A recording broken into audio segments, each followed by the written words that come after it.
बात हवाओं को बताए रखना, रोशनी देते चिरागों को जलाए रखना। इतनी सी बात हवाओं को बताए रखना, रोशनी देते चिरागों को जलाए रखना।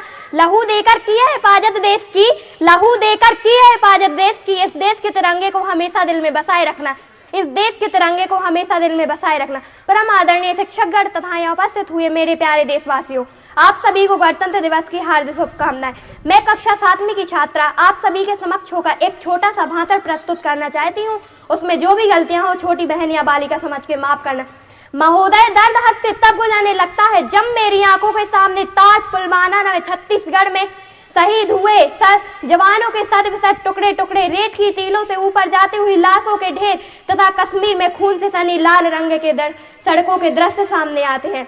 महोदय, अब तो हमसे हमारा तिरंगा झंडा भी पूछने लगा है कि क्या बात है भारत, कि क्या बात है भारत। आजकल मैं पहराने से ज्यादा कफन में दफनाने के काम क्यों आ रहा हूँ, आजकल मैं पहराने से ज्यादा कफन में दफनाने के काम क्यों आ रहा हूँ। हृदय तो उस दिन फट गया, हृदय तो उस दिन फट गया जब बूढ़ी माँ अपने बेटी के चित्रों को देखकर बोली कि साहब, आप तो भर्ती में 1 इंच कम भी नहीं लेते, मैं आधा शरीर कैसे ले लूं, मैं आधा शरीर कैसे ले लूं।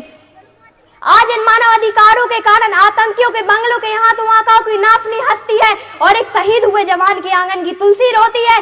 जब एक शहीद हुए जवान की विधवा चीख चीख कर ये कहती है कि प्यार भी भरपूर गया, प्यार भी भरपूर गया, मांग का सिंदूर गया, नन्हे नौने हालों की लंगोटियां चली गई, छोटी छोटी बेटियों की चोटियां चली गई। आपके लिए तो साहब एक आदमी ही मरा है, आपके लिए तो साहब एक आदमी ही मरा है। मेरी घर की तो रोटियां ही चली गई, मेरी ही घर की तो रोटियां ही चली गई। महोदय, मैं भारत की बेटी गरिमा आज बड़े गर्व के साथ कहती हूँ कि उस घर में घुसकर मारेंगे जिस घर से अफजल निकलेगा, उस घर में घुसकर मारेंगे जिस घर से अफजल निकलेगा, वह कोख नहीं पल्ले देंगे जिस कोख से अफजल निकलेगा, वह कोख नहीं पल्ले देंगे जिस कोख से अफजल निकलेगा। जय हिंद, जय भारत।